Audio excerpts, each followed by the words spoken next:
हर इब्तदा से पहले हर इंतहा के बाद ज़ाते नबी बुलंद है, ज़ाते खुदा के बाद दुनिया में एहतराम के काबिल है जितने भी लोग, मैं सबको मानता हूँ मगर मुस्तफ़ा के बाद।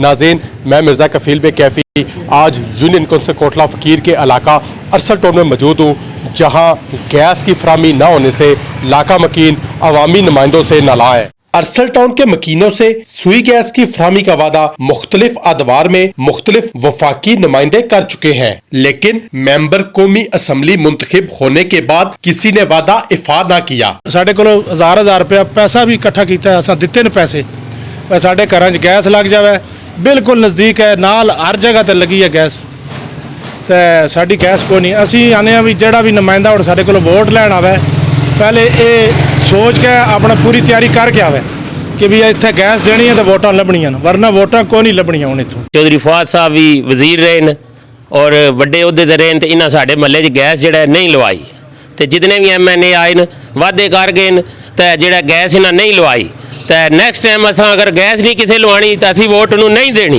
इलाका मकीन साबिक मेंबर सूबाई असम्बली चौधरी लाल हुसैन की जानब से करवाए जाने वाले तरक्याती मंसूबों से हादसे मुतमिन नजर आए। इलाका मकीन कहते हैं कि वफाकी नुमाइंदों ने मायूस किया, लेकिन 2013 से 2018 तक सूबाई हुकूमत ने अरसल टाउन में बेशुमार तरक्याती मंसूबे मुकम्मल करवाए। जो इलैक्शन होंगे ना उदों कौमी वाले साडे कोल आ जांदे ने वोटां दी खातरी कि तुहानूं गैस देंगे, गैस तो नहीं दिंदे हैं।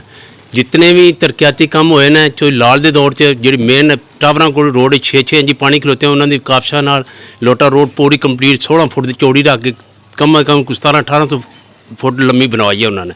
उन्होंने दौर में बहुत तरक्याती काम होए ने। कौमी लैवल के हिसाब से जिस वक्त आमदे गैस का मसला आमदा है, उसके बाद साडे कोल वोटां मते आमदे, उसके बाद साडे फातिहा तक भी नहीं आमदे हैं। याद रहे कि 2013 के आम इंतखाबात और 2016 के ज़िमनी इंतखाबात में मुस्लिम लीग नून, जबकि 2018 के आम इंतखाबात में अरसल टाउन के पोलिंग से पाकिस्तान तहरीक इंसाफ ने वाज़ेह बरतरी हासिल की।